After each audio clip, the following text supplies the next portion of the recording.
qorshaha Trump uu qabsanaya magaalada Qasa. Madaxweynaha Mareykanka Donald Trump waxa uu ku dhawaaqay inuu Mareykanku la wareegi doono magaalada Qasa. Hadalkani waa mid lagu abaaray qorshaha uu Trump diyaarinaya Israa'iil. Iyada oo aan waxba la qarinin, Trump waxa uu cadeeyay in uu Mareykanku gacan ku haynta magaalada Qasa la wareegi doono. Kadib markii hore uu cadeeyay in barakicinta la sii wado shacabka Falastiiniyiintana laga saaro magaalada Qasa. Trump bixin fasiraad ku saabsan soo jeedintiisan. Trump ayaa bilowgay shir jaraa'id oo si wadajir ah ugu wada qabteen isaga iyo Netanyahu aqalka cad. Wuxuu halkaa Trump ku sheegay oo uu yiri inta shirka jaraa'id ay wada hayeen, Mareykanku waxa uu la wareegi doonaa gacan ku haynta marinka Qasa. Waxa uu yiri waxaan gudan doonaa shaqadayda halkaa ii taala. Waxaan la wareegi doonaa dhammaan mas'uuliyadda bambooyinka halkaa yaala ee aan qarxin ee khatarta ku ah magaalada Qasa iyo hubka kale ee goobta ka jira. Haddaba daawade, sidee buu doonayaa Trump inuu qorshihiisa ku bilaabo? Trump ayaa sheegay inay Washington ka codsan doonto wadamada dariska la ah Falastiiniyiinta in ay qaabilaan Falastiiniyiinta laga soo barakicinayo magaalada Qasa. Inkasta oo uu Trump ka codsaday dalalka Masar iyo Jordan in ay sidaas sameeyaan tan iyo 25 Janaayo, haddana labada wadan iyo wadamada kale ee Carabta ayaa diiday soo jeedintiisa Trump. Trump ayaa intaa ku daray waa inaan aadnaa ama Falastiiniyiinta geynaa dalalka kale ee danaynaya soo jeedinteennana fulinaya. Waxaana jira qaar badan oo iyaga ka mid ah oo doonaya inay sidaas sameeyaan oo ay dhisaan meel ay ku qaabilaan 1.8 milyan ee Falastiiniyiinta ah ee ka soo barakacaya magaalada Qasa. Dadka reer Falastiin ka hor duulaanka Israa'iil waxay ahaayeen 2.3 milyan oo qof, si ka duwan sida uu hadda Trump sheegay. Mareykanku ma u diri doonaa ciidamo si loo fuliyo qorshaha hadda uu Trump doonayo? Haddii ay lagama maarmaan noqoto, waanu u diraynaa, ayuu yiri Trump mar la weydiiyey hadday Washington ciidamo u dirayso oo Mareykanku ay galaan gudaha magaalada Qasa.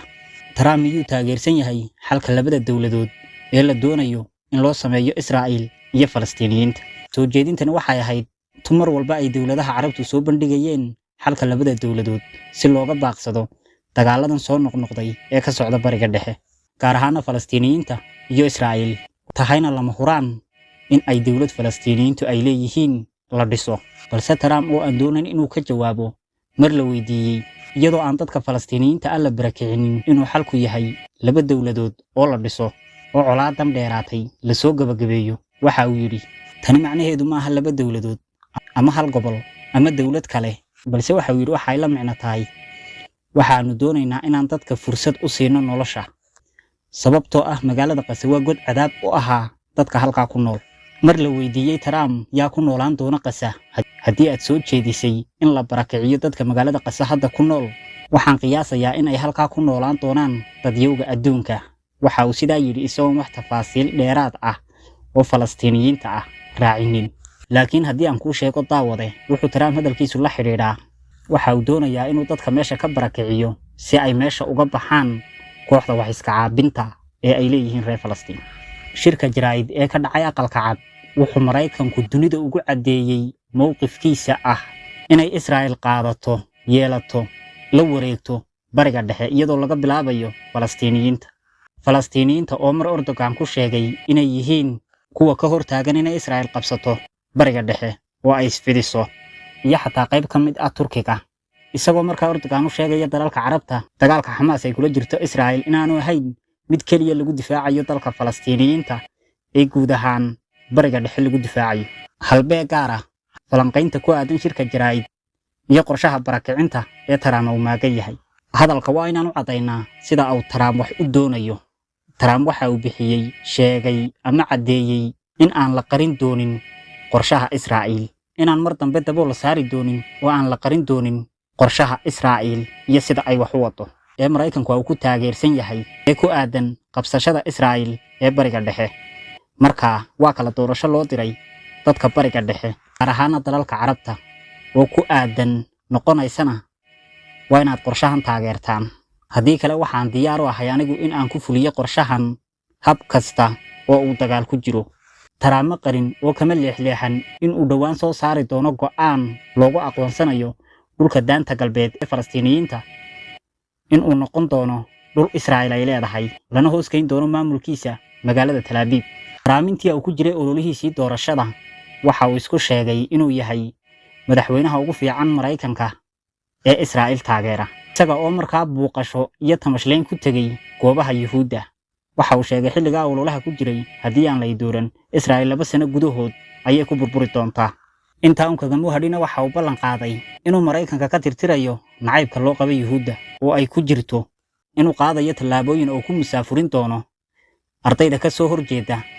xasuuqa barakicinta iyo tirtirka Israa'iil ay ka wado magaalada Gaza wuxuu soo bandhigay maalqabeennada Yuhuudda ee ku nool Maraykanka inay taageeraan ololihiisa doorashada si ay u badbaadiyaan Israa'iil maalqabeennada Yuhuudduna way aqbaleen oo waxay ka soo jawaabeen codsigii uu Trump u sameeyay oo ololihiisii doorashada kharash badan ayay duldhigeen oo lacag badan ayay ku fangareeyeen intii uu Trump ololaha ku jiray waqti badan ma qaadan oo Trump wuxuu soo bandhigay daacadnimada sahnooniyadda xubnihii golihiisa wasiirada ayuu ka soo buuxiyay ilaa uu magacaabay safiirka Maraykanka ee Israa'iil Mike Huckabee oo sheegay in aanu aqoonsanayn wax la yiraahdo Falastiin Trump uu fin karaa ballanqaadyadiisii xasuusno waxayna hor jooga madaxweyne xilligiisii ugu horeysay u ballanqaaday Yuhuudda Maraykanka haddii ay taageeraan in uu safaaradda Maraykanka u rarayo magaalada Qudus tani waa wax dhaba oo dhacay muushiisii kadib maadaama safaaraddii Israa'iil uu ku lahaa Maraykanku uu raray magaalada Qudus Trump xilligiisii hore ee doorashada waxa uu buuraha Golan Heights u aqoonsaday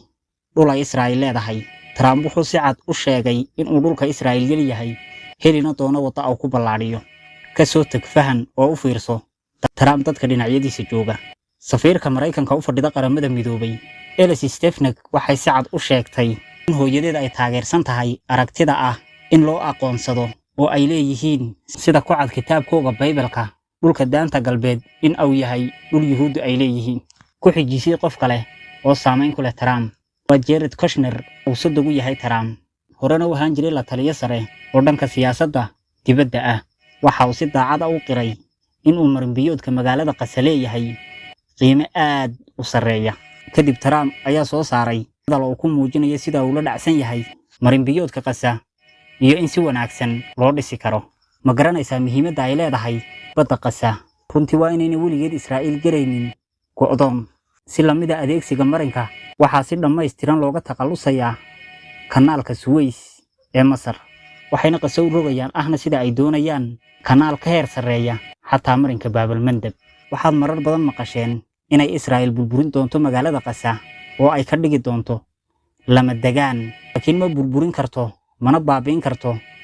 ciidan ahaan ogaga Qassam ee magaalada Gaza iyadoo ay jiraan waxaasoo dhan haddana ma awoodo inay xoog ciidan ku soo furato maxaabiisteeda inkasta oo ay kala duwanaansho awoodda iyo taageerada ahi jirto waxaan hore u sheegnay inkasta oo Israa'iil ay burburisay Gaza haddana waxa ay dagaalkan ku bixisay qiime aad u sareeya iyo fadeexad ay ka wajahayso burburka iyo guuldaradoodan dagaal waxaana dhacday inay saraakiishii iyo askartii ugu qiimaha sareeyay ku baxeen gacanta Qassam halkii ay ahayd in la burburiyo Qassam waxay 15 bilood oo dagaalku aanu saacad istaagin kadib dibadda u soo baxeen iyaga oo ka awood badan sidii hore ilaa haddana ay dib u qoreen kumanaan dagaalyahan oo cusub xaaladda ay magaalada Gaza ka wajahaysa Israa'iil waxay dhex gelisay god mugdi ah waxayna weyday wada ay kaga baxdo magaalada Gaza wuxuuna maamulkoodu la kulmaa maalin walba inta uu dagaalkaasi socday dhibaatooyin badan oo dhinaca gudaha ah wuxuuna qaatay xaqiiqda wada aan heshiis ahayn in aan lagu socon karin waxayna heshiis ka qaateen iyaga oo ay u caddahay in ay shuruudahan yihiin kuwa guul darro dhabarka u saaraya Israa'iil waa run in qodobada heshiiska loo arko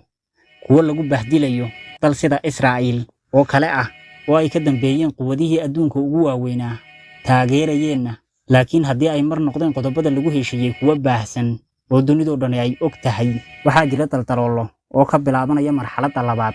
oo laga yaabo Israa'iil inay ka faa'iideysato si ay dib ugu soo noqoto dagaalka kadib marka ay soo ceshato qayb ka mid ah maxaabiisteeda maalmo kadib markii uu dhaqan galiyay heshiiska Netanyahu ayaa soo baxay oo sheegaya in uu Trump u ballan qaaday in ay sii wadi doonaan dagaalka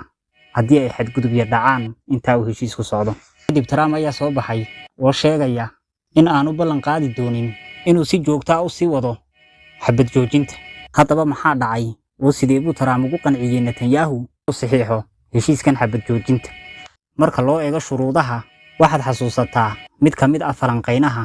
oo aan hore u daabacnay taa oo ku saabsan magaalada Qasa. Waxaan hore u sheegnay in xataa haddii Israa'iil ay saxiixdo xabad joojinta, marka loo eego shuruudaha, waxaa jira hal fursad oo lagu cadaadin kara Xamaas, waana faylka dib u dhiska Qasa oo si taa loo gaadho lagu riixayo inuu tanaasul ka yimaado.